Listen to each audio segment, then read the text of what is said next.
¿Qué tal, chicos? Pues damos inicio con esta clase. La clase pasada observamos algunos aspectos importantes sobre la independencia, sobre distintos tratados importantes, ya sea el Tratado de Córdoba, el Plan de Iguala, la Constitución de Apatzingán y los sentimientos de la nación. Les encargué una tarea sobre la revolución, que de esta revolución sale otro plan importante. ¿Sí hicieron la tarea, chicos?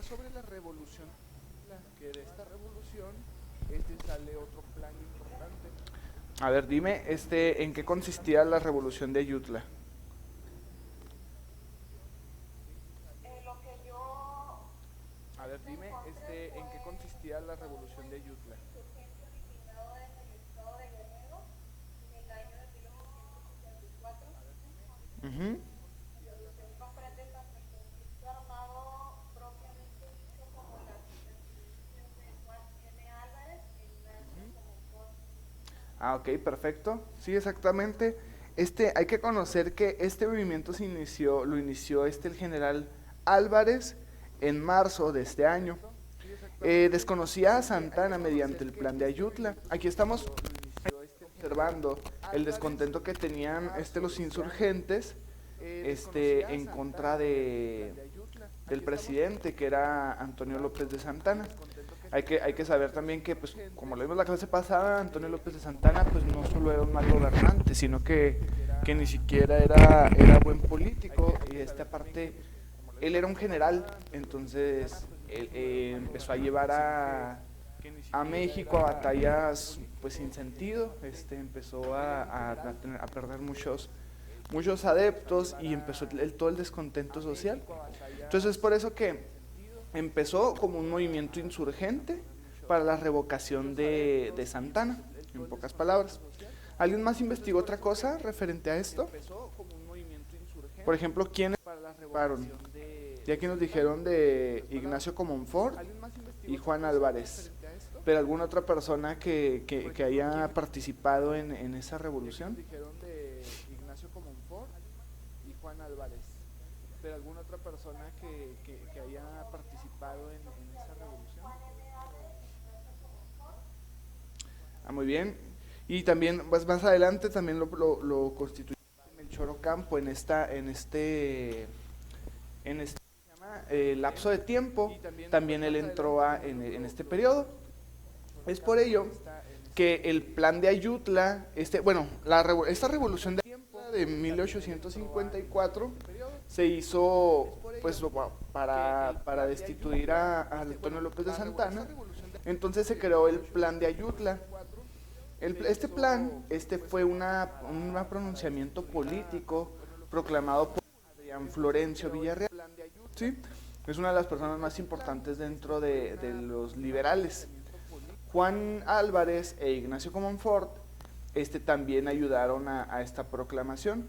Entonces, el 1 de marzo de 1854, en Ayutla Guerrero, se dio a conocer este plan de Ayutla, y tuvo como objetivo dar fin a la dictadura de Antonio López de Santana. Es importante que apunten la fecha de este plan. El plan de Ayutla fue el 1 de marzo de 1854. Porque es importante. Esta información es pregunta puede ser para examen, y pues es importante.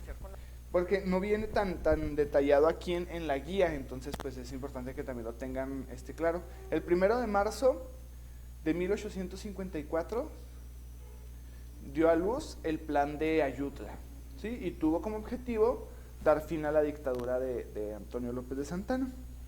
Entonces Juan Álvarez ocupó la presidencia provisional luego del triunfo de la destitución de Antonio López de Santana, y fue a mediados de 1855 cuando el plan había obtenido triunfo.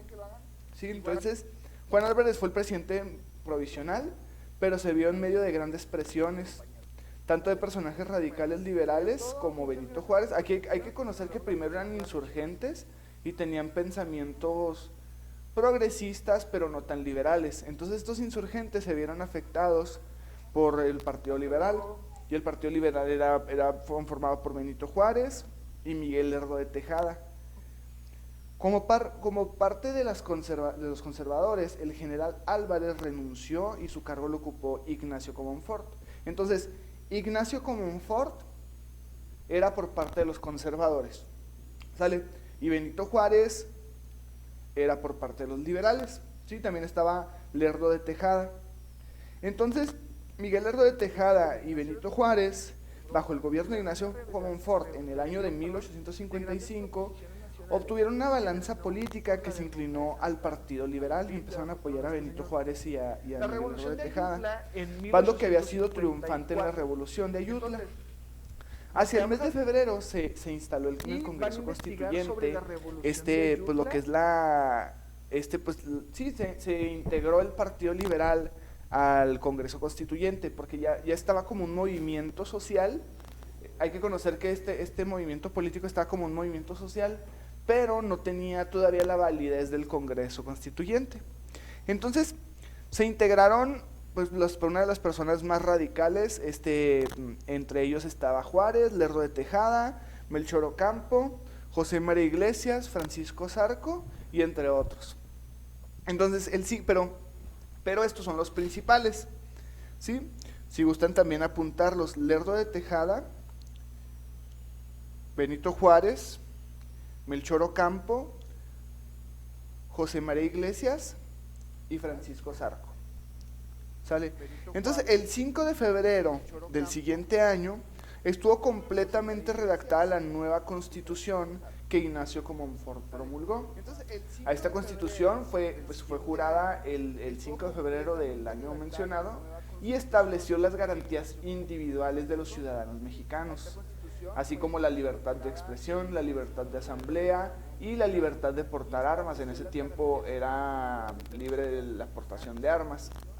Entonces, bueno, eso no es algo positivo, pero al menos la libertad de expresión y la libertad de asamblea, pues sí era algo muy, muy, muy importante y un avance muy grande para México.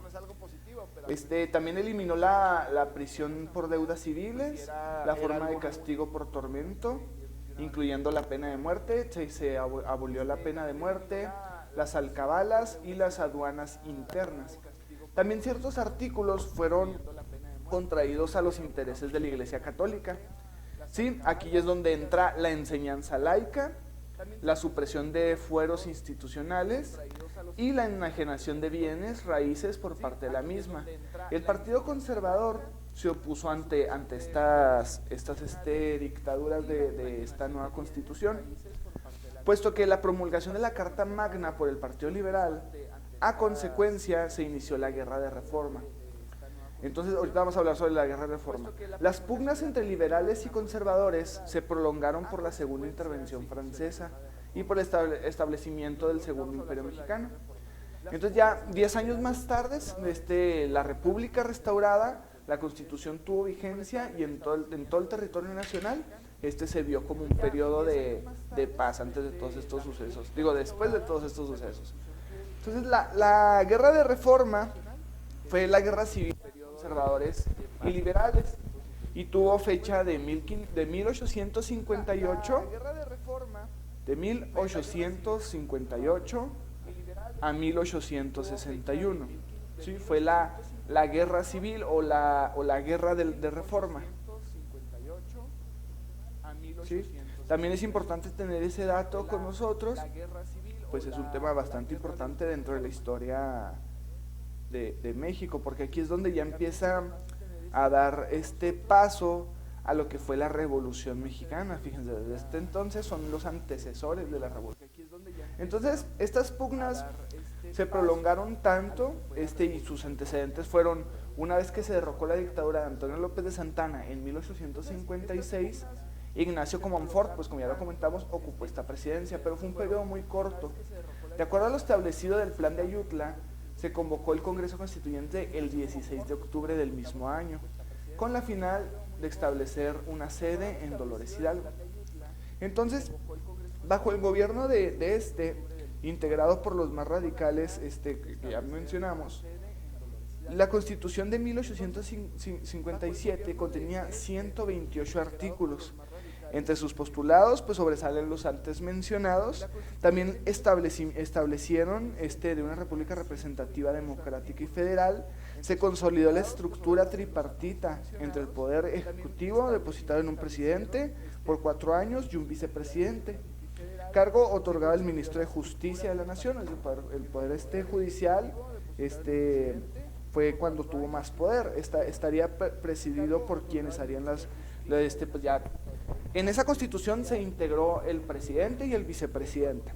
También el poder legislativo recaía en manos de una sola cámara, la de diputados. Esto también se estableció en esta constitución.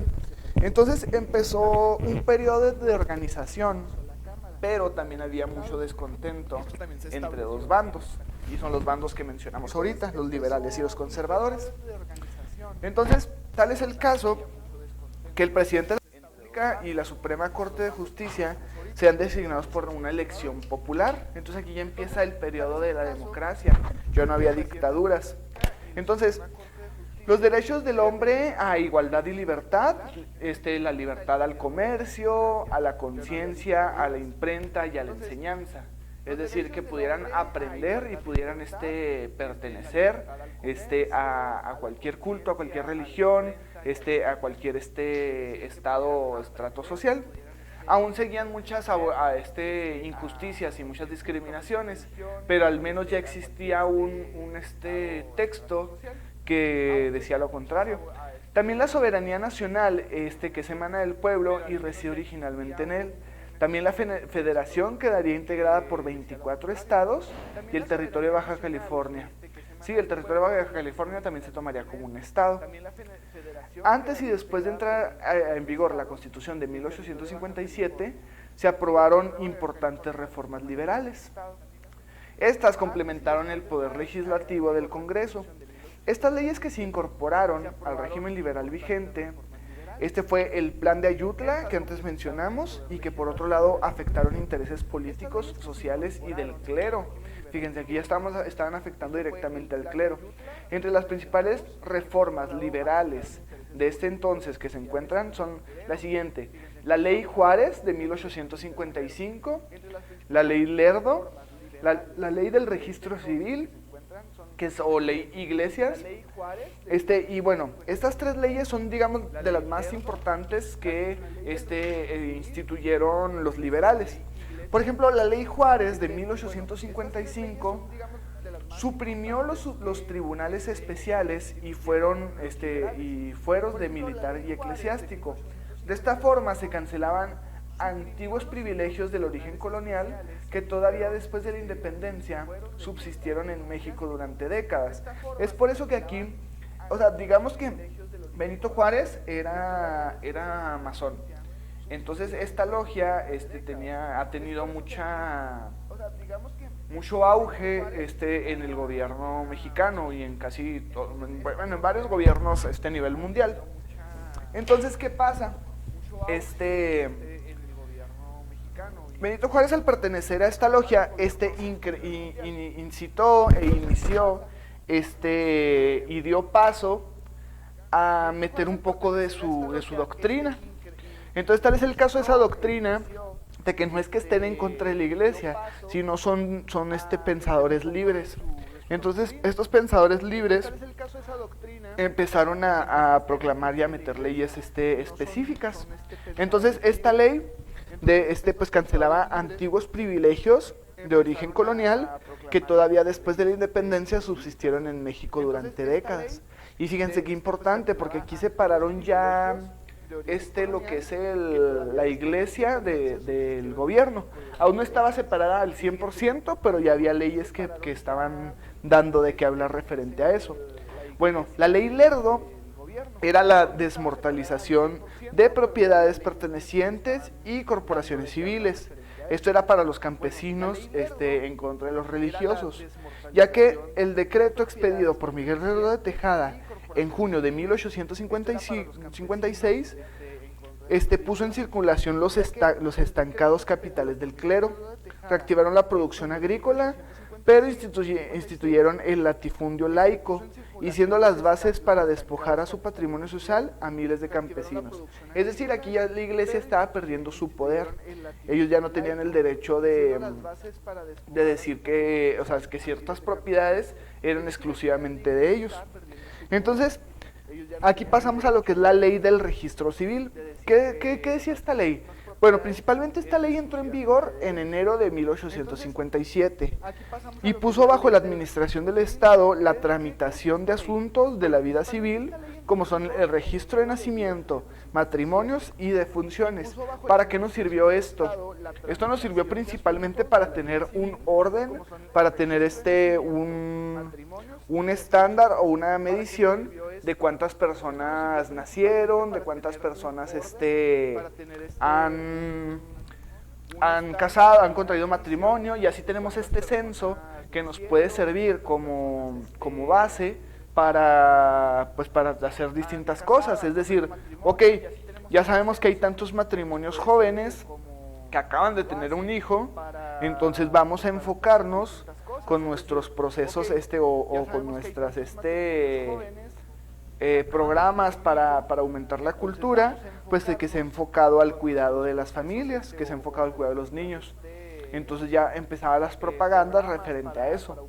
¿Me explico? Ok, aquí ya tenemos un censo de que tenemos mayor población de niños, entonces vamos a enfocarnos en esos niños, o vamos a enfocarnos en los señores de grande edad, actas de defunción. ¿Me explico? Entonces, estas y otras reformas radicales provocaron una férrea reacción de los conservadores y un rechazo absoluto en tales disposiciones. Bajo el gobierno de Comonfort, constitucionalmente electo a finales de 1857, el Partido Conservador se levantó en armas frente al Plan de Tacubaya. El Plan de Tacubaya, que fue promulgado en 1857. ¿Sí? Félix Zuluaga encabezó esta rebelión y desconoció la Constitución de 1857 y propuso un nuevo Congreso acorde con los criterios y conservadores, a los nuevos criterios de los conservadores. Entonces, se van a preguntar, ¿qué es lo que dice el Plan de Tacubaya? ¿Alguien ha escuchado hablar sobre este plan? Entonces, se van a preguntar, Darling, ¿ha escuchado hablar sobre el Plan de Tacubaya? ¿Alguien ha escuchado hablar sobre este plan? ¿Cómo estás? Qué bueno. Bueno, tenemos dos planes de Tacubaya, el Plan de Tacubaya de 1857 y el Plan de Tacubaya de 1911. Ahorita, vamos a hablar sobre el Plan de Tacubaya de 1857, que es el periodo que nos está conformando. Entonces, este plan le daba facultades homínodas al presidente de la República, Ignacio Comonfort, con el fin de deroga de la Carta Magna recién jurada. El plan fue modificado el 11 de enero de 1858 con el fin de desconocer al gobierno del presidente Comonfort y reconociendo como tal al general Félix Zuluaga. Entonces, es decir, abolía no tenía nada que ver con ¿cómo se llama? Con la Constitución de 1857. Decía, nosotros estamos en contra de esa Constitución y desconocemos a Comonfort como presidente porque nosotros queremos proponer a nuestro propio presidente, y ese presidente era el general Félix Zuluaga, era como que su líder.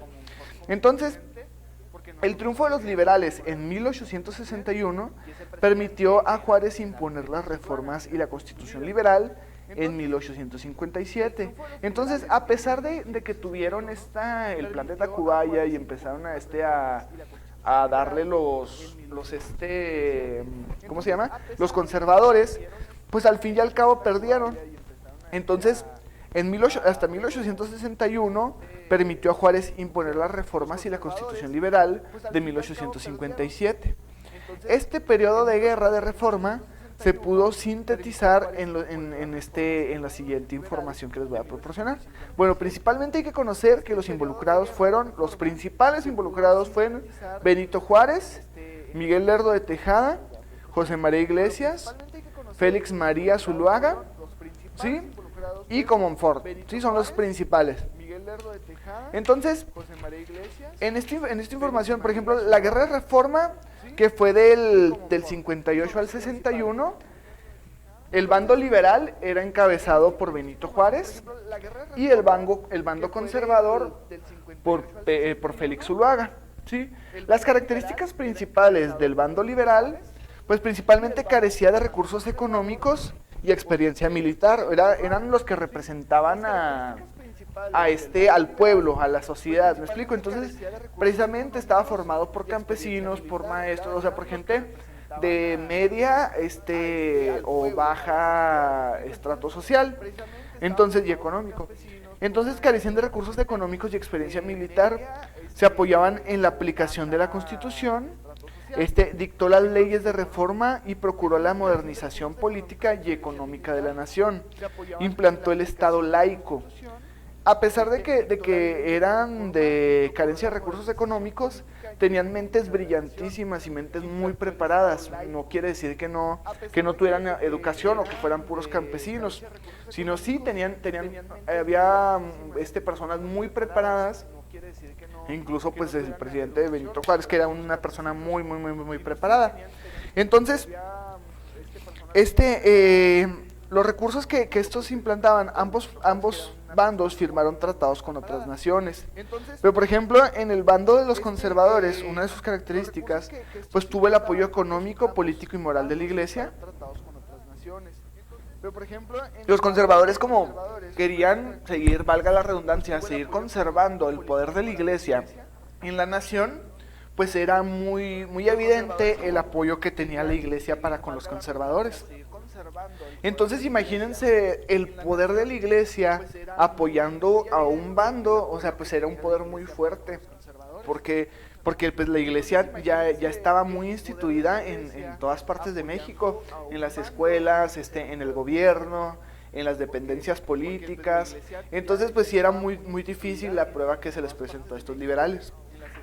Entonces Pedro Zuluaga tuvo el apoyo económico, político y moral de la Iglesia. También recibió el reconocimiento de ministros extranjeros, porque como sabemos digamos que era el gobierno que estaba en esos momentos, era el estandarte o la cara de México ante la sociedad, ante el mundo. Entonces por la misma premisa, pues obviamente tenía como fuente, o tenía como resultado el apoyo de gobiernos extranjeros. Tal es el caso de Estados Unidos, de Francia, de ciertas partes de Europa. Entonces se estableció en la Ciudad de México, se mantuvo el control en el centro del país. Surgió la división con el plan de Navidad y la proclamación del presidente Miramón. Entonces ambos firmaron tratados importantes con otras naciones. Por ejemplo, en el lado de los conservadores fue el tratado de Molamonte con España, y las disposiciones era el reconocimiento del gobierno de Miramón y la creación de un potrectado o protección de España.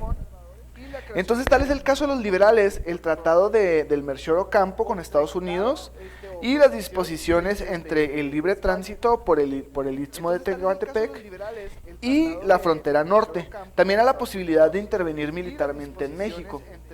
Es decir, aquí tenemos ya, digamos que los planes o los tratados que se firmaron con los liberales, era cuando los liberales ya habían tenido la victoria. Entonces aquí ya pasamos a lo que es la República Liberal contra el imperio de Benito Juárez frente a la intervención francesa. Aquí hay que conocer que los franceses intentaron invadir México, intentaron conquistar a México, y bajo el mandato de Benito Juárez. Entonces el Tratado de Londres y la intervención tripartita. Este es uno de los temas más importantes dentro de la República o del gobierno de Benito Juárez. Una de las disposiciones de Juárez para hacer frente a la falta de recursos debía ser a la guerra y a una actividad económica irregular en el país.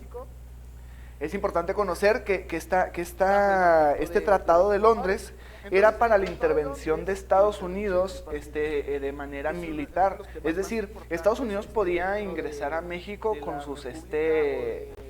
sus militares sin ningún problema, siempre y cuando fuera para apoyar la defensa de México. Entonces, a principios de 1862, los buques de 3 potencias allanaban las aguas territoriales del Golfo de México. Entonces Juárez estaba en el mandato. Entonces le dio instrucciones a uno de los comandantes, que se llama Manuel Doblado, para sostener pláticas con los países que amenazaban desembarcar en Veracruz. Entonces se firmó el Tratado de la Soledad, en el que México se prometió retirar la moratoria, y España e Inglaterra destituyeron de invadir México. Es decir, aquí México le estaba cobrando a España por una batalla. Por una batalla que tuvieron y que tuvo muchas pérdidas económicas. Entonces México estaba amenazando con atacar.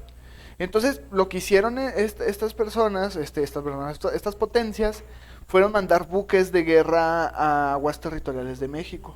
Entonces por eso se firmó este Tratado de la Soledad. México se comprometió a retirar la moratoria, y España e Inglaterra desistieron de invadir México. Fíjense, iban a ser atacados por España e Inglaterra. Pero Francia sostuvo su pretensión de intervenir con sus tropas. El Partido Conservador ofreció al emperador francés Napoleón III su apoyo absoluto para derrocar el régimen liberal de Juárez.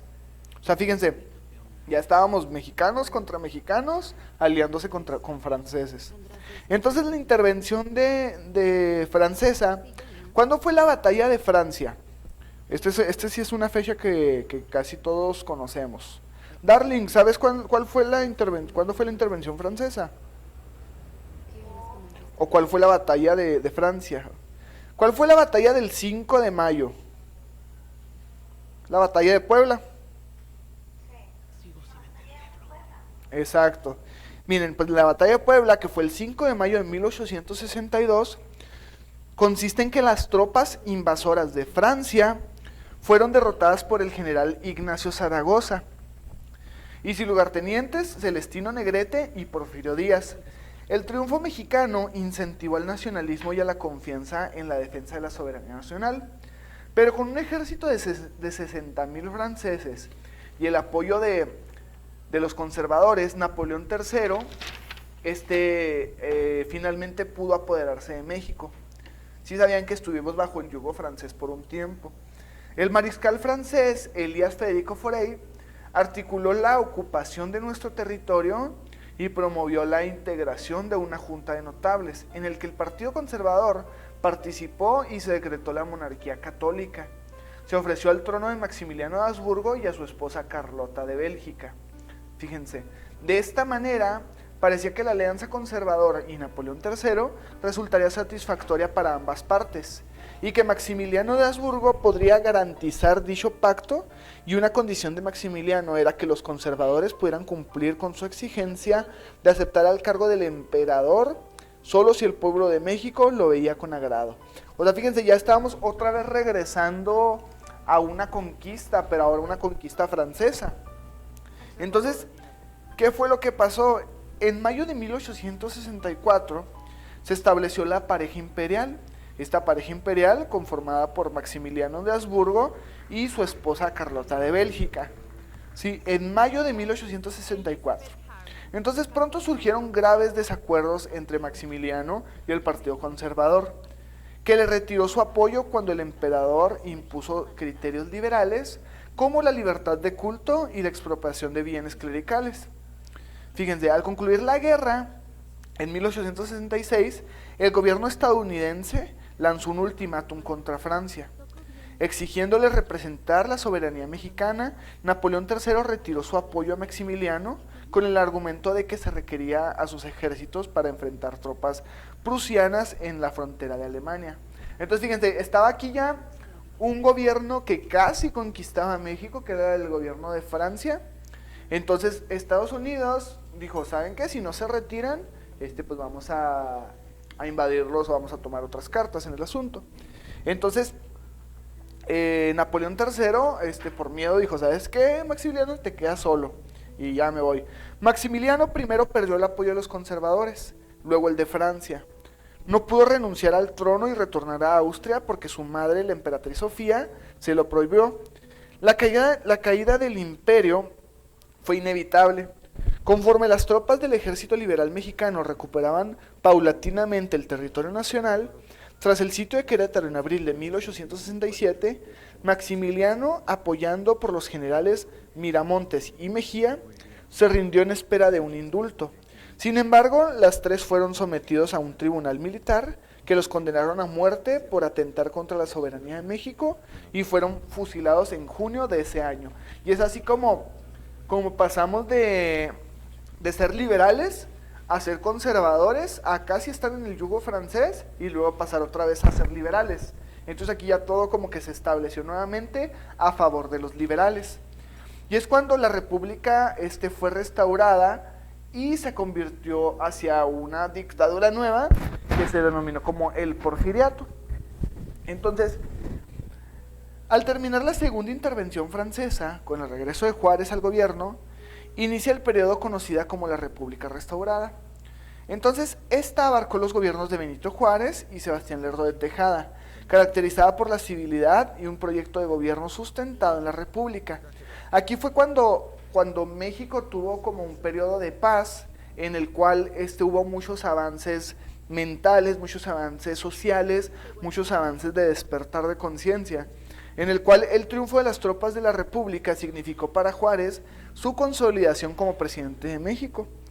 Y desde su nombramiento a finales de 1857, para sustituir a Comonfort, se había mantenido al frente del Poder Ejecutivo. Su permanencia en el poder empezaba a disgustar a los seguidores de Sebastián Lerdo de Tejada, que era el ministro de Justicia. Pero en esta etapa destacaban las medidas de Juárez. Él implementó como el juicio de amparo para proteger a los particulares, es decir, te llegan a parar y tú tienes derecho a un abogado, tienes derecho a tu defensa legítima, sea cual sea la situación. También destaca que el ministro de Educación, Gabino Barrera, fundó la Escuela Nacional Preparatoria para sustituir el modelo educativo del clero en México. Es decir, aquí estamos quitando el sistema educativo clerical para abarcar el sistema educativo que era la Escuela Nacional Preparatoria. Entonces, fíjense, aquí ya empezamos con un avance educativo bastante importante y bastante fuerte dentro de la historia de México. Tal es el caso que ya empezaba aquí la destitución de la escuela del clero mexicano para iniciar con la escuela nacional, tanto básica como media y como media superior. También creó la escuela de medicina y las de ingenierías y leyes.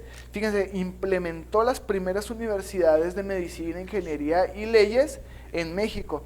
Gabino Barrera introdujo la filosofía positiva, que entre otras cosas se distinguía por el vigoroso impulso de ciencia y tecnología para la modernización industrial en México. Entonces aquí ya estábamos saliendo de esta burbuja de yugo conservador para empezar con una ampliación de conocimiento, ampliación de conciencia, ampliación de ciencia, de tecnología y de globalización que nos serviría exponencialmente a futuro.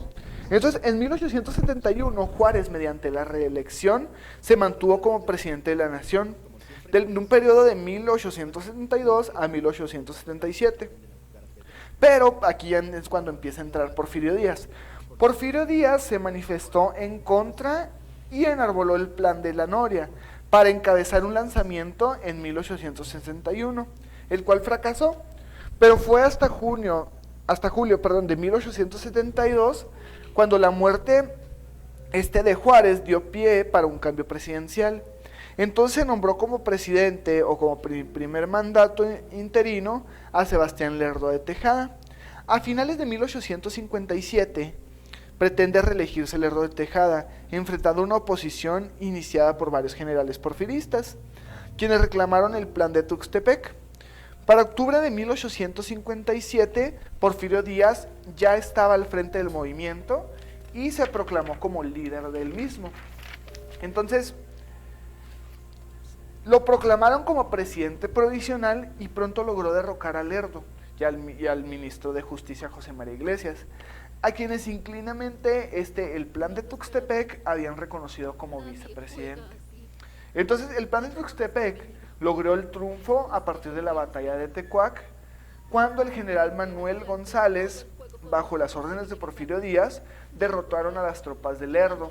Entre octubre y noviembre de 1876, Porfirio Díaz ascendió al poder. Entonces no crean que aquí hubo votaciones, no crean que hubo la democracia conocida, estuvo implicada, una batalla. Tal es el caso de la batalla de Tecuac. En esta batalla pues fue para el derrocamiento del Lerdo de Tejada. Entonces cuando ya entra Porfirio Díaz en 1876, inicia la presidencia de Porfirio Díaz. Entonces, esta dictadura, porque fue una dictadura, fue una larguísima y inevitable dictadura, ni más ni menos, no hay como pues sí, ocultarlo. Se distinguió por un control personalizado y militar de la vida nacional, por la representación social y política, y cuando el sistema lo requirió. Bajo el liderazgo de esta persona, de don Porfirio Díaz, el Congreso quedó sometido como un órgano legislativo. ¿Qué quiere decir esto? La reelección continúa y fue practicada durante más de 8 periodos por el gobierno de General Díaz. Es decir, abierta simultáneamente o simboliza por el lema poca política y mucha administración. Entonces aquí ya teníamos a un presidente que se estaba reeligiendo, pero no podían tomar en cuenta al pueblo. Entonces otros recursos de la dictadura porfirista fueron el control de la prensa, el cual quieren formar la oposición, por lo cual fueron utilizadas recurrentemente las fuerzas políticas militares. Entonces fíjense qué peligroso. Tenían pues el poder de reelegirse cuando quisieran.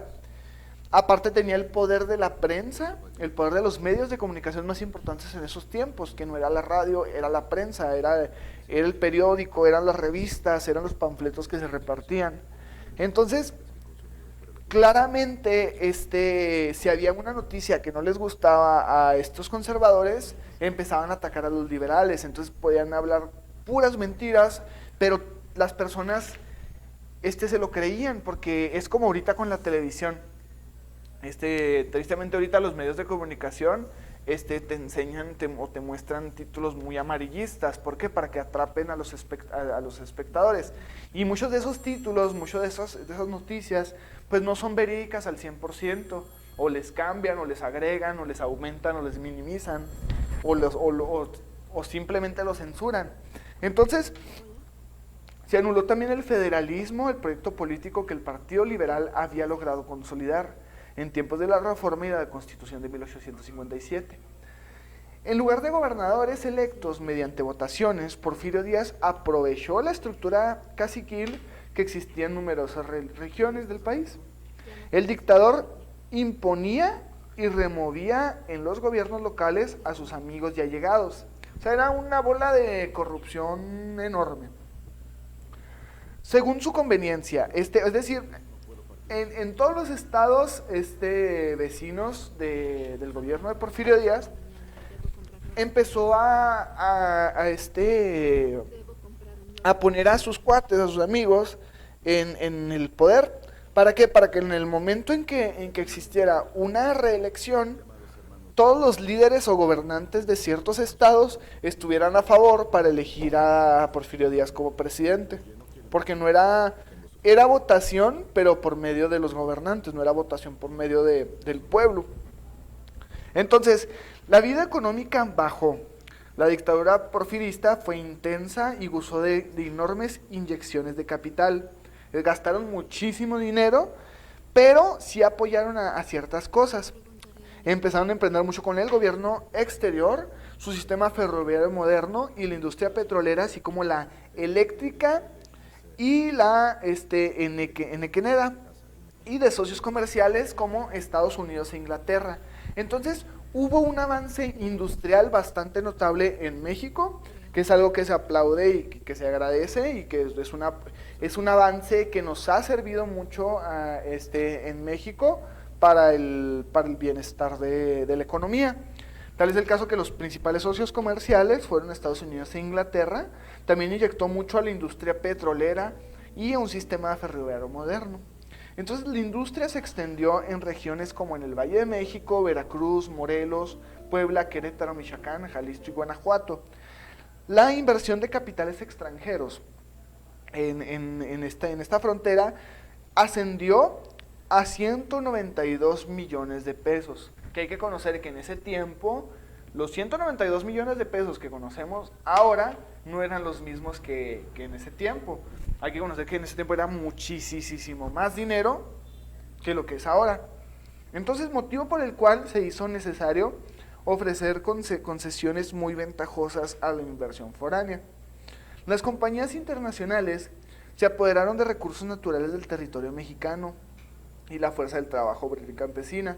Fíjense, entonces aquí ya, en vez de empresas mexicanas pudieran lograr o consolidarse dentro de su territorio, Porfirio Díaz dijo, ok, nosotros no tenemos el dinero, no tenemos la capacidad y no tenemos el conocimiento para empezar a meter pozos petroleros, pero tal empresa de Inglaterra, tal empresa de Estados Unidos tiene la maquinaria necesaria para poderlo hacer. Entonces le vendo una concesión en el cual le vendo este territorio y pueda trabajarlo y pueda servirme, pero en vez de ganar yo el 100%, voy a ganar únicamente un 30%. Entonces empezó a malbaratar las materias primas de México a tal grado que hasta la actualidad muchas minas, muchas empresas aquí en Chihuahua, por ejemplo, están a cargo de canadienses, de alemanes, de suizos, de españoles, de argentinos y de mexicanos. No, ¿me explico? Entonces todo esto fue a raíz de esto. Entonces la dictadura porfirista se engalanó con los grandes edificios públicos, el usanza europea como el del Correos o el actual ocupado Palacio de Bellas Artes. Él construyó el Palacio de Bellas Artes y desde luego el recinto legislativo que don Porfirio Díaz ordenó construir para 1910 y que la Revolución Mexicana adoptó como monumento posteriormente, que ahorita vamos a mencionar sobre eso. Entonces fíjense, a pesar de que fue una dictadura y tenía muchas cosas malas, también contribuyó a cosas muy positivas. Pues está como entre bien y mal.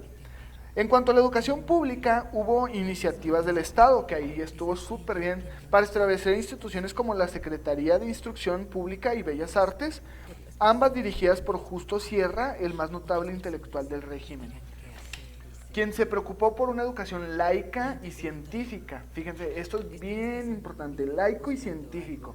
Y también por impulsar como tareas del gobierno de educación pública, así como el ministro de Justicia en 1901. Hay que comprender aquí que Porfirio Díaz, a pesar de ser un dictador y excesivo político, también tenía una mentalidad artística muy interesante, en la cual él siempre apoyaba, no siempre, pero en gran parte apoyó a las artes. Tal es el caso que pues hasta construyó el Palacio de Bellas Artes. Crearon esta escuela bajo el mandato o el régimen de Justo Sierra, que era un notable pensador, era una persona muy inteligente y procuró una educación laica y científica.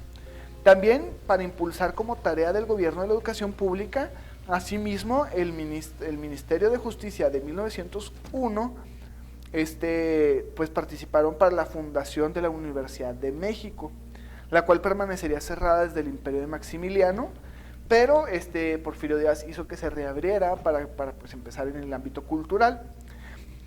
Entonces, en el ámbito cultural persistió el positivismo con la filosofía, el servicio al régimen, ya que su objetivo era conservar el orden al fin de alcanzar el progreso.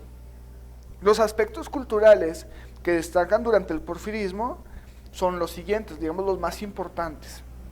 Se dio un afrancesamiento de la vida artística y cultural Hubo un avance muy notable dentro de la vida artística y cultural. Tal es el caso de la moda, del mobiliario, de las costumbres, de la arquitectura, espectáculos como la ópera, música y teatro. Hay que conocer que Porfirio Díaz, al tener pues mucha lana, pues él viajaba a varias partes del mundo, iba a distintos gobiernos, por lo cual él veía la forma de vestirse, la forma de actuar, las muestras artísticas. Es por eso que aquí ya empezamos a hablar de un arte expansiva, un arte globalizada. Entonces, Porfirio Díaz empezó a adoptar todos estos ámbitos, tanto las costumbres arquitectónicas, los espectáculos de ópera, de música, de teatro, y fueron adquiriéndolos para México. Obviamente pues a una escala menor, pero pues fue el inicio de una culturización muy grande y muy fregona. Entonces, él siempre le apostaba a lo artístico y cultural. Las nuevas corrientes del realismo y modernismo estuvieron representadas con la producción poética y novelística de los principales exponentes en ese tiempo. Entonces, apoyados por el gobierno de Porfirio Díaz, salieron novelistas como Emilio Rabasca, Armando Nervo, Manuel Acuña, Federico Gamboa, Manuel Paino y Rafael Delgado, que hicieron historias y escritos bastante notables dentro de la literatura mexicana y que dieron como base a la literatura mexicana y a la filosofía mexicana un espacio muy importante a nivel mundial. Entonces fíjense, sí estaba, no estaba del todo mal. Entonces la historia nacional fue analizada por Vicente Riva Palacio, Francisco Bulnes y Justo Sierra Méndez. Aquí hay una como mito o como leyenda o que dicen que sí pasó en verdad, pero no está comprobado, en el cual estas tres personas, Vicente Riva Palacio, Francisco Bulnes y Justo Sierra Méndez, modificaron la historia nacional. Dicen que posiblemente la modificaron a tal grado de que no podríamos descubrir qué es lo que en verdad pasó y qué es lo que no, ¿me explico? Entonces la creación del Ateneo de la Juventud como una reacción de la enseñanza positivista por Adolfo Reyes, Antonio Caso, Pedro Enrique Sureña y José Vasconcelos, entre otros. Entonces aquí le están apostando también mucho a la juventud, al apoyo juvenil dentro de las universidades y dentro de la educación. Expandir la cultura, expandir el conocimiento, era una estrategia que tenía Porfirio Díaz, y es una estrategia que en verdad le funcionó muy bien. Entonces la publicación de la revista Azul y la revista Moderna también fueron una de las principales exponencias dentro del gobierno, en las que se mostraban los excesos del romanticismo y el culto a la forma que reunieron los grandes valores de las letras como Manuel Gutiérrez Nájera, Luis Urbina y Armando Nervo. Amado Nervo es uno de los escritores más ilustres dentro de la literatura mexicana. Si les recomiendo que busquen algo sobre Amado Nervo, no tiene desperdicio, en verdad escribe muy bien. Entonces la pintura o el arte de plástica, por así decirlo, tuvo dos vertientes, la europea y la nacional. El ejemplo de esta última fue la obra paisajista de José María Velasco. Fíjense, también él apoyó mucho a la pintura de José María Velasco, un pintor muy bueno dentro de la historia de México. El grabado cobró un carácter nacional con José Guadalupe Posada y se dio una gran actividad al Conservatorio de Música y cobraron popularidad las obras de Felipe Villanueva, Juventino Rosas y Manuel M. Ponce, músicos muy notables que incluso en escuelas como el conservatorio actual de Chihuahua, por ejemplo, se dan clases basándose en Felipe Villanueva, Juventino Rosas y Manuel M. Ponce. También pues internacionalmente, pero en cuestión mexicano era estos. No obstante, al sentir generar era el malestar e inconformidad bajo una dictadura militar. Es decir, a pesar de tener todas estas cosas positivas, seguía siendo un dictador, seguía proponiendo o disponiendo o obligando a tomar en cuenta cosas que él únicamente quería y no tomaba en cuenta a su pueblo. Entonces, durante este periodo, él lograba someter totalmente a las manifestaciones de oposición. Una de las estructuras políticas mejor organizadas desde 1900 era el Partido Liberal Mexicano, que era la resistencia ante esta dictadura, que era el principal motor de las demandas laborales, como la jornada de 8 horas, la prohibición del trabajo infantil, la inmediación por accidentes de trabajo y el salario mínimo de $1. Fíjense, era el salario mínimo actual está en... ¿Alguien sabe en cuánto está el salario mínimo ahora? En 190, casi 200. ¿Sí, no, Lucy? Sí, era como en 170 y algo, 180. Ajá, y fíjense, en ese tiempo el salario mínimo era de $1. O sea, ganaban como salario mínimo $1. Entonces, si trabajaban 8 horas, les pagaban $1 por esas 8 horas. Entonces era muy feo, o no sé si era por hora. Espero que haya sido por hora, pero pues $8 por 8 horas, pues está canijo, ¿no? Entonces, los métodos radicales y clandestinos del Partido Liberal Mexicano se inspiraban con la influencia anarquista española que proliferaba en México. Entre los promotores de la organización proletaria destacaban figuras como Filomeno Mata y los hermanos Flores Magón, también Camilo Arriaga y Librado Rivera. Aquí hay que tener en cuenta que el sistema anarquista no era como lo pintan en la actualidad. El sistema anarquista en la actualidad lo pintan como haz lo que quieras, sin gobierno, sin nada, sin escuela, sin seguir normas, sin religión, sin Dios, sin nada. ¿Me explico? Eso es lo que dicta ahora el anarquismo moderno, por así decirlo.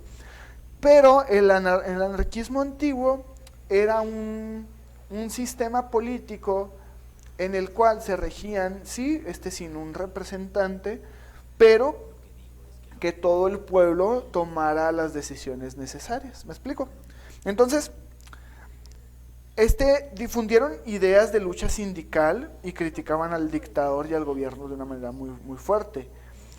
Periódicos como Regeneración y El Hijo del Aguizote, pues difundieron todo esto. Fíjense, principalmente fue El Aguizote. Este periódico era una representación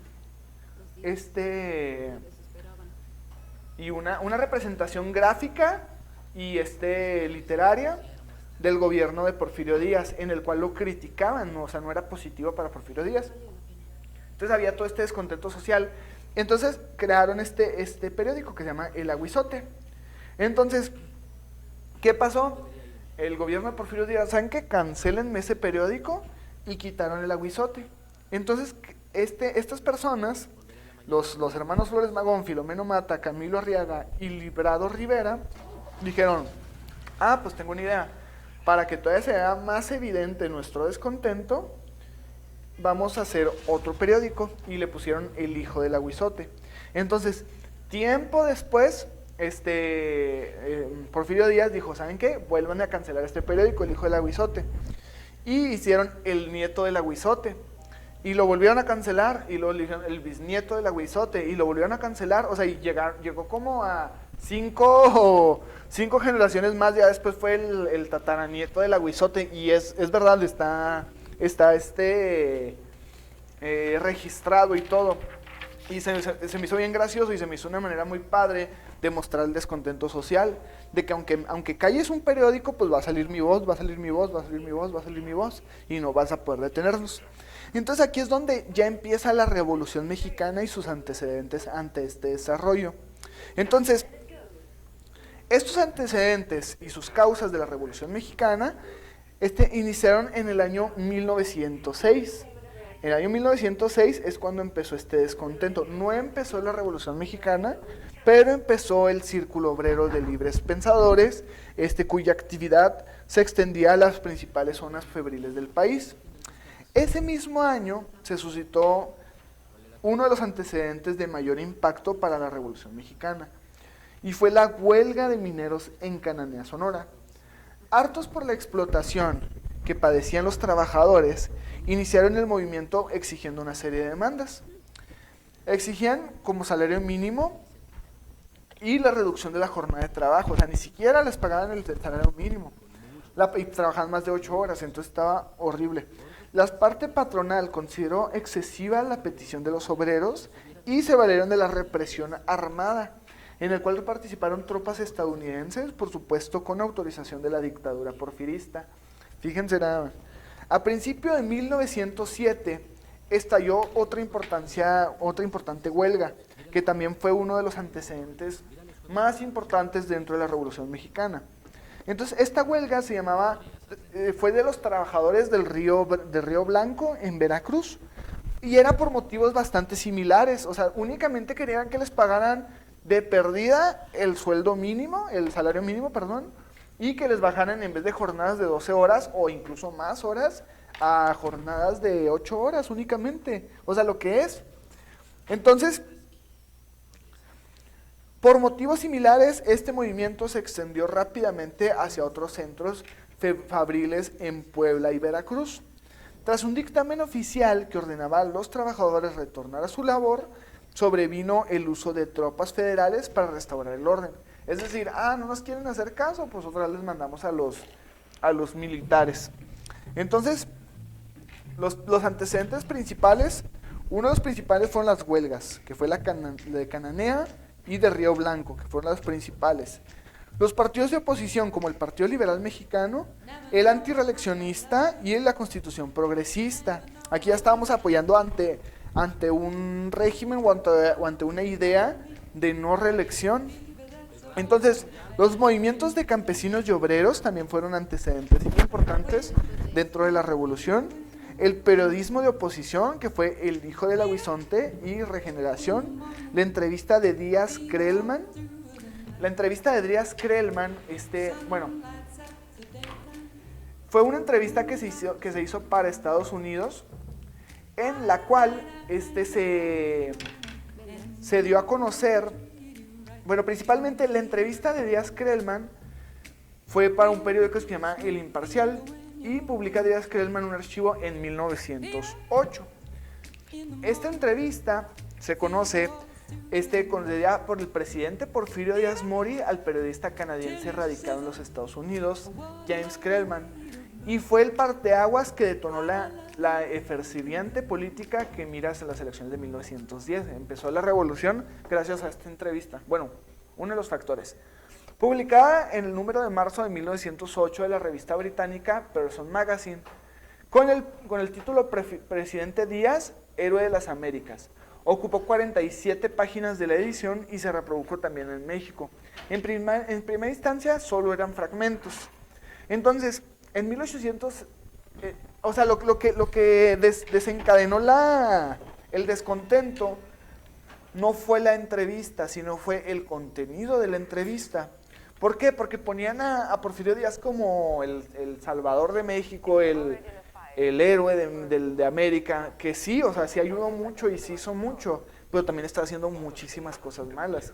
Entonces, todas estas personas, ya que tenían el descontento social, que eran las huelgas de los mineros, la huelga de los ferrocarrileros, la huelga de los campesinos y obreros, la huelga de los liberales, del Partido Liberal Mexicano y de los antirreeleccionistas y del Constitucional Progresista. Entonces era muchísima la gente que estaba en contra de cómo llevaba la política Porfirio Díaz y de que se estaba religiendo. Entonces,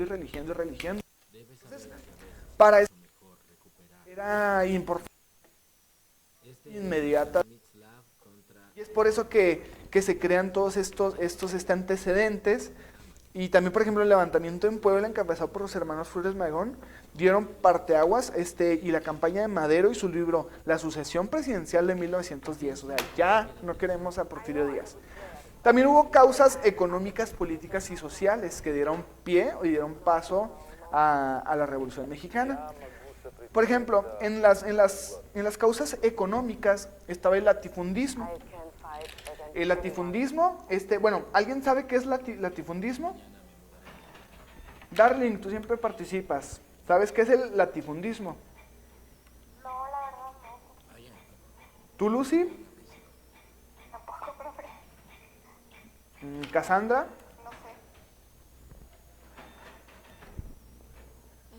Perdón, profe, no escuché. ¿Qué es latifundio? ¿Qué tan lejos está? El apartamento. ¿No sabes? Bueno, el latifundio es una explotación agraria de grandes... Pues Ajá, dinos. No está tan lejos. Ah, perdón, es que no alcanzo a contestar. Ok, dinos. Confundió, yo creo que eran grandes partes de tierra, ¿no? Que fueron repartidos. Ajá, sí fue la explotación agraria de grandes dimensiones de la extensión necesaria. Y Quienes nomás los terratenientes tenían acceso a las tierras. exacto, diste exactamente en el blanco. Entonces, en términos de propiedad, es equivalente pues, la gran propiedad agraria, ¿no? Entonces, cuando a los campesinos, a los obreros y trabajadores, no pueden ser acreedores a tener un pedazo de tierra por el simple hecho de ser campesinos y obreros, pues obviamente el descontento aumenta. Entonces, empezaron a repartir, Porfirio Díaz empezó a repartir para sus amigos pedazos de tierra para que las trabajaran. Pero esas personas que las trabajaban no eran ellos, sino eran sus empleados. Entonces, el dominio de capitales extranjeros, las tiendas de raya, el bajo rendimiento agrícola y el proteccionismo en favor a la inversión extranjera. También las concesiones económicas para la oligarquía selecta. Es decir, aquí es decir de que, ok, esta dependencia es para mi amigo tal, esta otra dependencia es para tal, esta tienda es para tal. Concesiones de que permisos de restaurantes, ¿no? Ok, nada más se los voy a dar a mis amigos restauranteros. Entonces empezaba toda esta inconformidad. Entonces las causas políticas fue la inoperancia de la constitución política, la falta de libertades políticas, el envejecimiento del sistema. A pesar de que hubo un despegue muy amplio y dentro del espectro político, ya se había quedado pausado, ya no podía avanzar más. Entonces los liberales querían que se expandiera aún más este conocimiento, esta conciencia, esta política, ¿me explico? Entonces, la falta de organismos para defender a los trabajadores, las reconstrucciones políticas, el paternalismo del régimen, el autoritarismo, las reformas constitucionales políticas en favor a Díaz, o sea, todo estaba a favor a Díaz y a sus allegados. Nada para el pueblo, muy poco para el pueblo, ¿me explico? Y todo lo que hacía para hacer más amplio el régimen político era darles entretenimiento, que no digo que lo artístico sea algo malo, no digo que lo cultural sea algo malo, pero aquí empezó una vieja confiable, ¿me explico? Y esta vieja confiable, ¿cuál es? Pues Televisa, ¿no? Por así decirlo. Entonces, fíjense, comparativamente, pues él empezó a meter proyectos artísticos y culturales en los cuales tenían contento a las personas, en los cuales tenían contentos porque había mucho entretenimiento, pero pues obviamente el tenerlos contentos no significa que iban a suplir sus necesidades. Entonces las necesidades, las causas sociales, pues fue la sociedad de clases, el sistema de esclavitud creado, inmeditaje y la deuda en tiendas de raya. Aquí estamos hablando de algo como esclavitud, pero como si te estoy pagando, no te estoy esclavizando, ¿me explico? Pero los pagos eran muy poco lo que les pagaban a los empleados y a los obreros. Entonces, pues obviamente no era algo bueno, no era algo positivo. La oligarquía creada por los científicos y el elitismo y el saquismo. Aquí había mucho, pues como lo fuimos mencionando en casi toda la clase, Porfirio Díaz solamente quería beneficiar a sus allegados. Tan es así que prefería venderle concesiones a otros países que a los mismos mexicanos. Entonces, el crecimiento económico, en vez de exponenciarse, bajó, pero como había muchas cosas ostentosas que ayudaron y que sí siguieron aportando, se quedaron estancadas ahí y otros aspectos fueron bajando. Entonces, la Revolución Mexicana fue un complejo proceso de transformación política y social, no solo fue batalla, y provocó la caída de la dictadura porfirista. En este estado, el oligarquía y colonialismo de Porfirio Díaz subordinó los intereses estadounidenses, y fue un movimiento explosivo de proporciones imprevistas.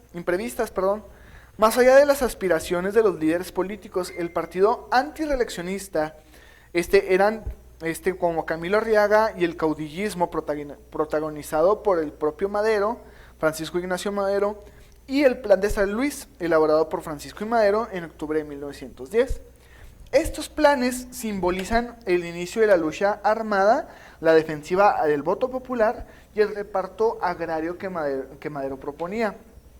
En dicho programa contemplaban sus objetivos formales y quienes respondieron a su llamado fueron sectores rurales y trabajadores, es decir, el pueblo y los campesinos eran de los principales afectados, entonces son los que luego lo dijeron, claro, nosotros estamos contigo, si nos vas a apoyar y nos vas a ayudar, pues claro, cuenta con nosotros. Entonces es el caso que formaron este descontento social y esta batalla que ya fue armada, a pesar de que también era mental, también era armado. Entonces se llamaron a distintos sectores rurales y trabajadores que de por sí ya estaban predispuestos a iniciar una rebelión social. ¿Por qué? Porque ya existían estas huelgas constantes. Entonces, únicamente necesitaban a alguien que decían, ¿saben qué? Nosotros estamos con ustedes, no están solos. Y vámonos, se fueron todos, ¿no? Entonces, personajes como Lucio Blanco, Francisco Villa, destacaron como caudillos de origen rural y siempre leales a Madero. Madero era la cabeza de la Revolución Mexicana, ¿sí? Entonces, Francisco Ignacio y Madero, de 1873 a 1913. Apúntelo porque es un personaje muy importante. Entonces, el Plan de San Luis. ¿Han escuchado hablar sobre el Plan de San Luis de 1910? Darling, ¿has escuchado hablar sobre el Plan de San Luis de 1910? Que los zapatos eran alfiles. No, ¿Y tú, Lucy? o sea, sí, pero no, no, profe. Bueno, el plan... Yo ya nací. Ok, el Plan de San Luis constituía en un llamado pueblo mexicano a levantarse en armas, ¿sí? O sea, era como... Salió en el periódico el Plan de San Luis, o sea, grande, en primera plana, y consideraba agotados los recursos legales, desconociendo la reelección de Díaz en el cargo y anulando las recientes elecciones y convocando a nuevos comicios. Mientras tanto, Madero asumiría la presidencia provisional. Es decir, desconocían a Díaz como presidente y reconocían a Madero como su presidente provisional. Entonces, en mayo de 1911 se firmó el Tratado de Ciudad Juárez, cuyos acuerdos esenciales fueron a la renuncia de Porfirio Díaz. La presidencia de Ramón Corral, como vicepresidente, su lugar fueron ocupados por Francisco León de Barrera, que fue el secretario de Relaciones Exteriores de Porfirio Díaz. Otros acuerdos fueron que Madero desistiera de la lucha y que el presidente interino León de la Barra iniciara el difícil trabajo de desarmar los grupos revolucionarios. Es decir, seguía estando la revolución, vamos a darles algo bueno, pero no vamos a quitar a nuestra gente del gobierno. Sí destituimos a Porfirio Díaz, pero sigue nuestra gente. Entonces en sí no hubo gran cambio con este Plan de San Luis. Entonces, otros acuerdos fueron que Madero desistiera de la lucha y que el presidente interino León de la Barra iniciara el difícil trabajo de desarmar a los grupos revolucionarios que ya están muy bien consolidados. Tal es el caso de Francisco Villa y Emiliano Zapata como principales exponentes dentro de la revolución, que ya después se supo que ¿cómo se llama? Francisco Villa pues únicamente utilizó a su gente para robar y para enriquecerse él mismo, etcétera, etcétera. Entonces, hubo resistencia de Emiliano Zapata al frente del movimiento garantista, pero dejar las armas, la causa que este caudillo defendía al sur de México, no era electoral, sino una demanda social de profundas raíces campesinas por la tierra. Zapata lanza el Plan de Ayala, que es el que conoce Lucy, por el que desconoce a Madero como presidente al no cumplir las demandas del reparto agrario que había prometido en el Plan de San Luis. Es decir, aquí ya tenemos, venció en el Plan de San Luis Madero, pero Madero seguía siguió con el mismo rollo de Porfirio Díaz, con distintos cambios, pero muy pequeños. Entonces Zapata inició el Plan de Ayala, por el que desconoce a Madero como presidente al no cumplir las demandas que se repartieron en el Plan de San Luis. Entonces, en el gobierno de Francisco y Madero, al llegar a la presidencia, se enfrentó con adversarios políticos de arraigo porfirista, con el Congreso y el Ejército Federal. Entonces le fue muy difícil poder cambiar todo esto. Es como cuando entra un nuevo presidente al poder. no va a poder cambiar lo que se hizo en 6 años de un día para otro. ¿Me explico? Es lo mismo, está pasando aquí lo mismo, pero aquí la diferencia es que en vez de 6 años fueron muchísimos años, fue una dictadura de 8 elecciones, entonces fue muchísimo tiempo. Entonces, se emprendió con adversarios de arraigo porfirista, además de los grupos caudillos revolucionarios en pie de la lucha, que le exigían cumplir con las demandas sociales de los obreros y campesinos. Entonces, él estaba entre la espada y la pared. Por un lado tenía a los porfiristas impidiendo cumplir con lo que él quería, con su plan, con el plan de San Luis, y por otro lado estaba la presión de los revolucionarios diciendo, hey, ¿qué onda? Tú dijiste que ibas a hacer esto y esto y esto, ¿qué está pasando? Entonces, el movimiento que derrocó a Madero fue en febrero de 1913. Surgió entre las instancias que mayor lealtad debían a su gobierno, por ser producto de una elección federal y constitucional. Victoriano Huerta encabezó el liderazgo de un grupo de militares, entre ellos Bernardo Reyes, Miguel Mondragón y Félix Díaz, quienes protagonizaron el golpe de Estado. Los intereses económicos de Estados Unidos se involucraron con aquellos que conspiraban contra Madero, pues el cuartelazo estuvo planeado en la resistencia del embajador Henry Lane Wilson, representante diplomático de esta nación. Entonces, así es como Huerta aprendió al presidente Madero y lo obligó a firmar su renuncia. El Congreso porfirista designó a Pedro Lascurain como presidente provisional, quien abdicó a favor de Huerta, y el presidente Francisco I. Madero y el vicepresidente José María Pino Suárez fueron asesinados por Huerta el 22 de febrero de 1913. Entonces, importante también, ¿cuándo fue asesinado Francisco I. Madero? El 22 de febrero de 1913. ¿Sale? Puede ser pregunta para examen o no, pero es importante. ¿Sale? Entonces, ¿qué está pasando aquí? Destituyen a Francisco I. Madero y al vicepresidente José María Pino Suárez, y es como vuelven a entrar de nuevo los porfiristas al gobierno, ya sin Porfirio Díaz, pero aún con la ideología de Porfirio Díaz. Entonces, ¿qué es lo que está pasando? Hubo una victoria en el plan de San Luis, pero no se concretó, no pudo concretarse. No dejaron trabajar a Francisco I. Madero. Tal es el caso que hasta lo mataron, ¿me explico? Y lo obligaron a firmar su renuncia. Entonces, Venustiano Carranza y el plan de Guadalupe. Aquí entra ya Venustiano Carranza. En marzo de 1913, Carranza lanzó el plan de Guadalupe para desconocer a Huerta y los poderes legislativos y judiciales. Aquí Huerta estaba bajo la presidencia de México, pero era totalmente porfirista. Los poderes legislativos y judicial, el propósito formal del plan de Guadalupe era que siempre en la causa constitucional, es decir, restaurar el poder ejecutivo mediante la vía electoral, una vez derrocada la usurpación. Las tropas consolidadas por Francisco Villa al frente de la División del Norte, sin anexarse al ejército de Carranza, Zapata lo apoyó y sostuvo como líder a los agraristas. Es decir, aquí ya tenemos a los zapatistas, a los villistas y a los carrancistas unidos, por así decirlo. También comprendió la tarea de combatir a Huerta. Entonces aquí estamos ya con la nueva revolución, por así decirlo, que es la Revolución Mexicana. Entonces, el plan de Guadalupe, que fue en 1913. ¿Cuándo fue el plan de Guadalupe? En 1913, ¿sale? También pregunta importante. Entonces, el presidente estadounidense Thomas Woodrow Wilson ordenó la invasión a México para garantizar los capitales petroleros. ¿Se acuerdan que les decimos que Porfirio Díaz estuvo dando concesiones petroleras a muchos países y que tristemente hasta la fecha siguen siendo parte de Estados Unidos? Pues era referente a esto. Entonces, Thomas Wilson ordenó esta invasión porque México se estaba resistiendo a dar estas concesiones.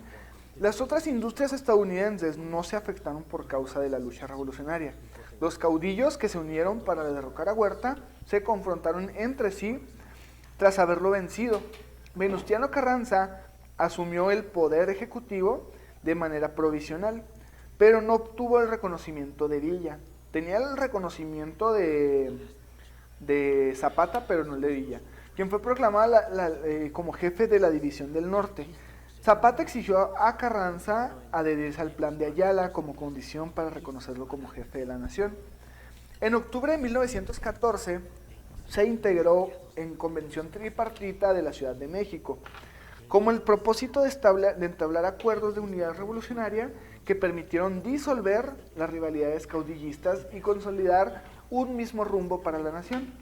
Así es como los villistas no presentaron la convención y fue necesario trasladarla a Aguascalientes para que los tres grupos en pugna se reunieran: zapatas, carrancistas y villistas.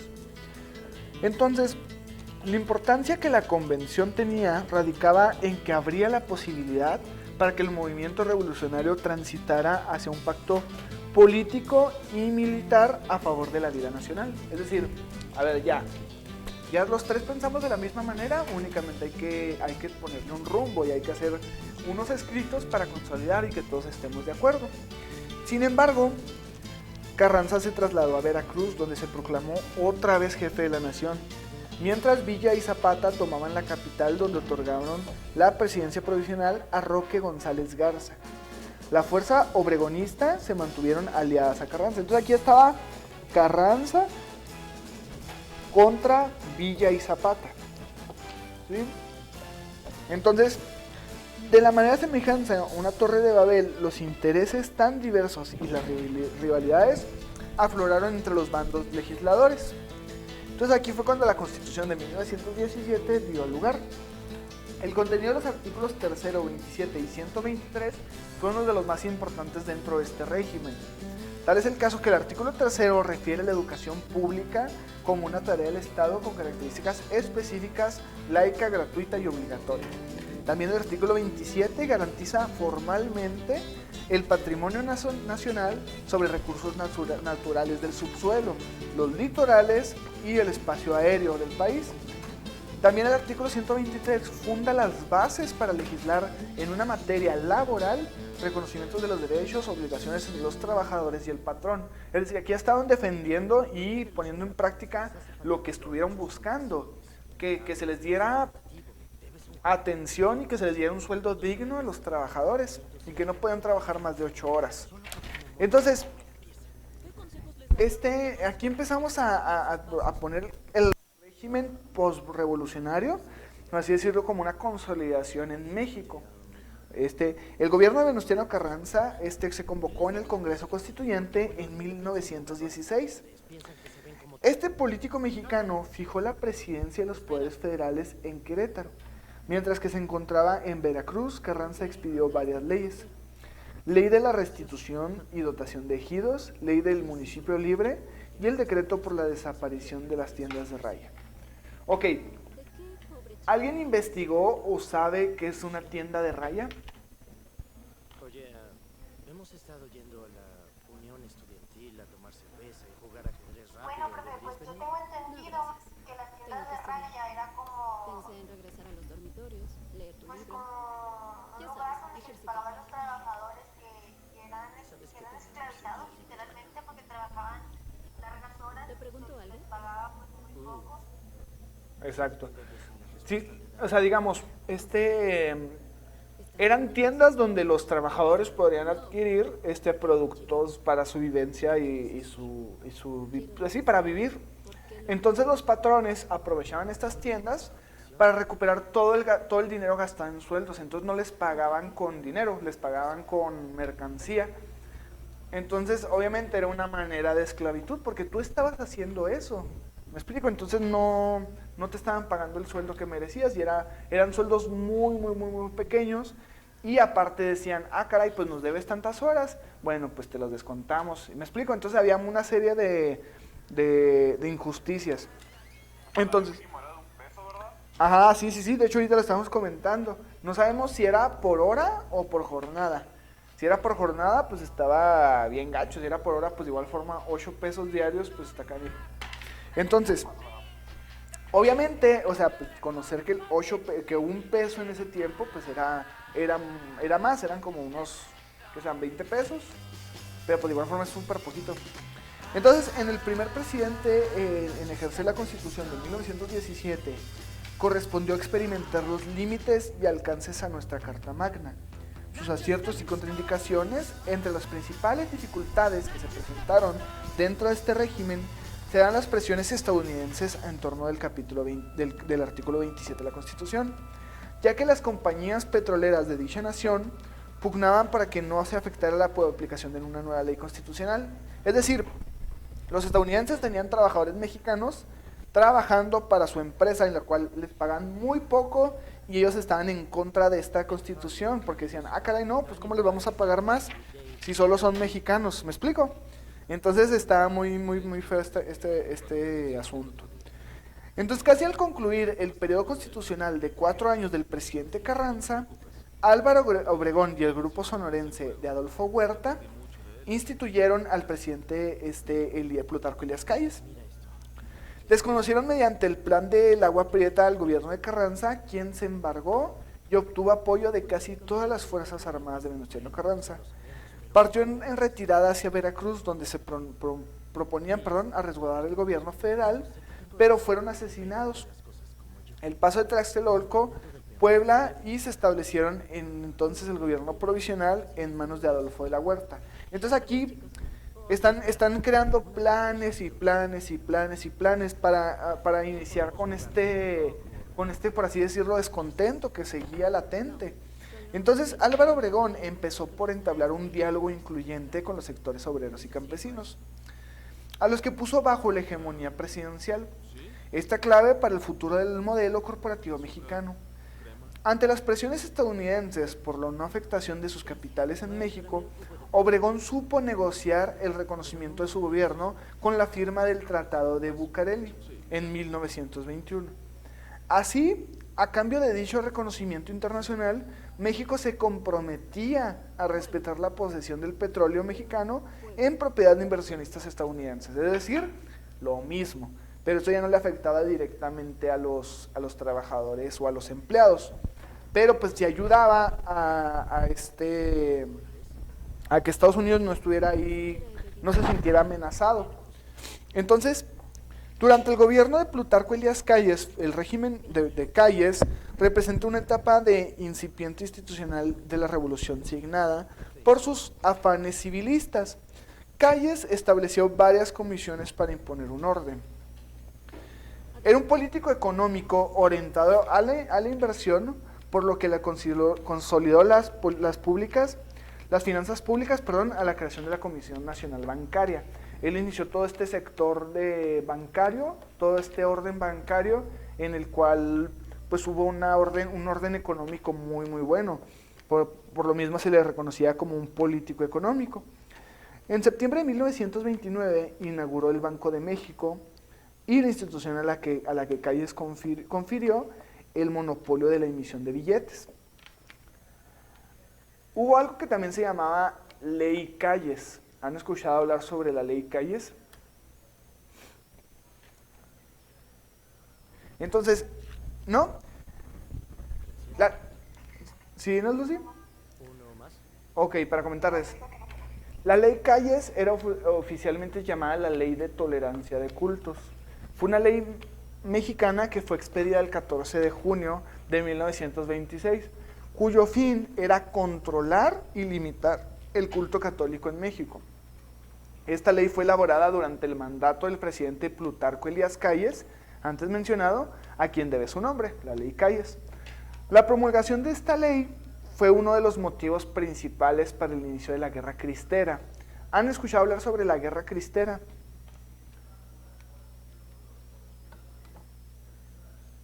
¿No? Bueno, ¿sí, no es, Magali? ¿Uno más? Ah, ok.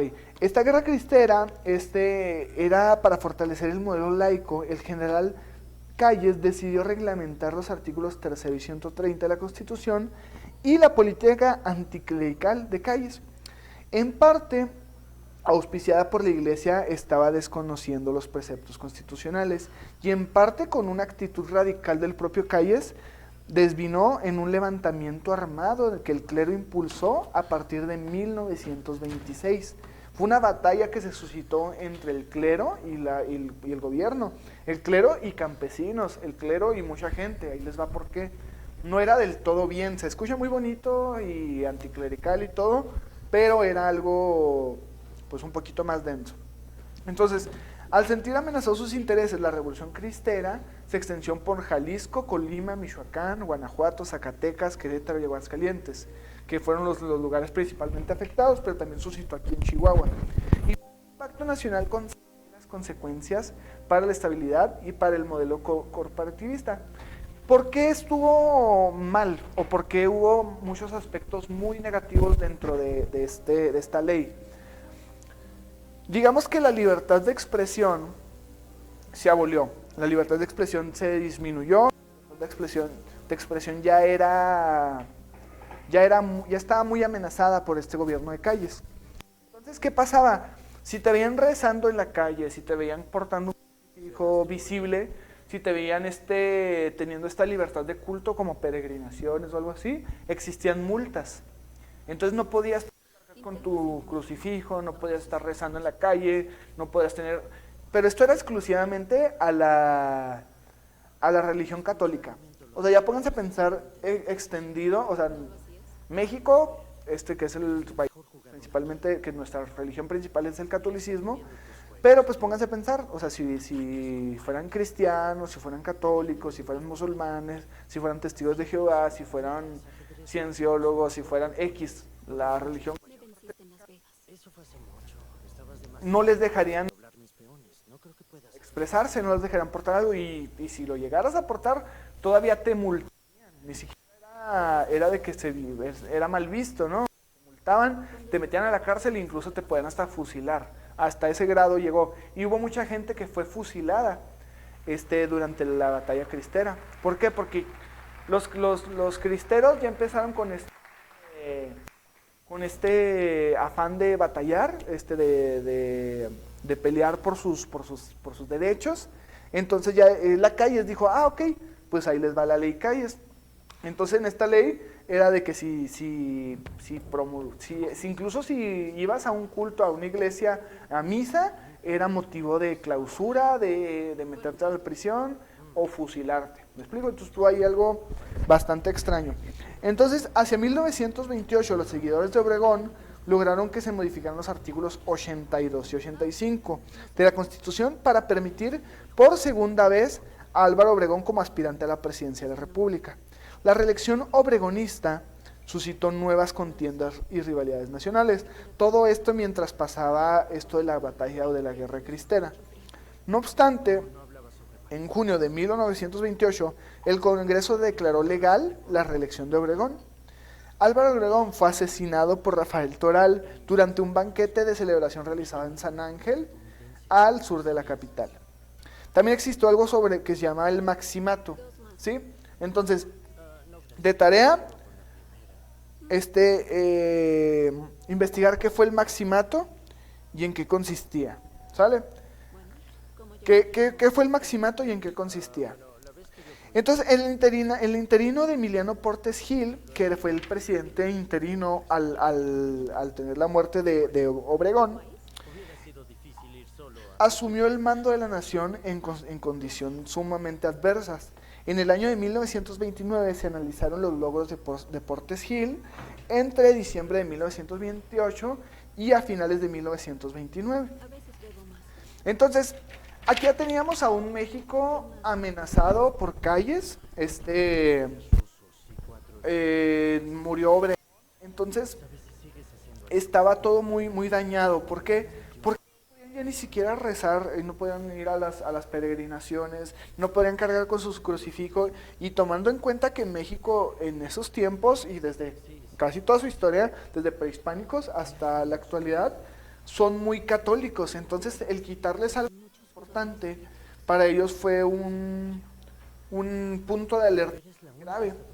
Entonces así es como pasamos al gobierno de Pascual Ortiz Rubio y luego el gobierno provisional de Abelardo Rodríguez y para llegar al gobierno de Lázaro Cárdenas, que eso lo vamos a ver en la siguiente clase.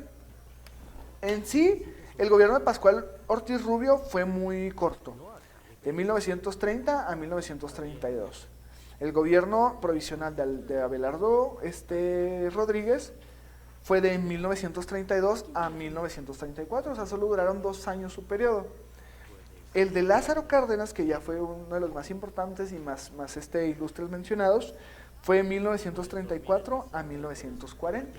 Entonces ya marca un poquito más la diferencia. Entonces, ¿qué les voy a encargar de tarea? De tarea estaba, ¿qué fue el maximato? ¿Sí? ¿Cuánto tiempo duró? ¿Suena bien? ¿Y en qué consistía? ¿Sale? ¿Qué fue el maximato? ¿Cuánto tiempo duró? ¿Y en qué consistía? Ni siquiera sé si ¿Sale? Y otra tarea, investigar sobre tres sucesos está bien. importantes Bueno, iré a Nueva York. Excelente. o sorprendentes, dentro de la guerra cristera. ¿Sale? Yo conduzco. Como no sabían sobre esta batalla, pues investigarla. Fíjense, casi siempre, como fue un suceso muy que hubo muchas muertes, que hubo muchos atentados a la vida, incluso de niños, de señoras, de ancianos. Estuvo medio fuerte. El mismo gobierno mexicano oculta mucho esa información, en el sentido de que en casi todos los libros de historia viene muy poquita información referente a eso. Entonces, tres sucesos importantes o sorprendentes que suscitaron en la Guerra Cristera de 1927 a 1929, que fue las fechas en las que se suscitó esta guerra. ¿Sale? Entonces, pues les agradezco su atención y nos vemos la próxima clase. Ya la próxima clase vamos a finalizar con la Revolución mexicana, para iniciar con el tema de México contemporáneo y empezar el repaso para su examen. ¿Sale? Digan.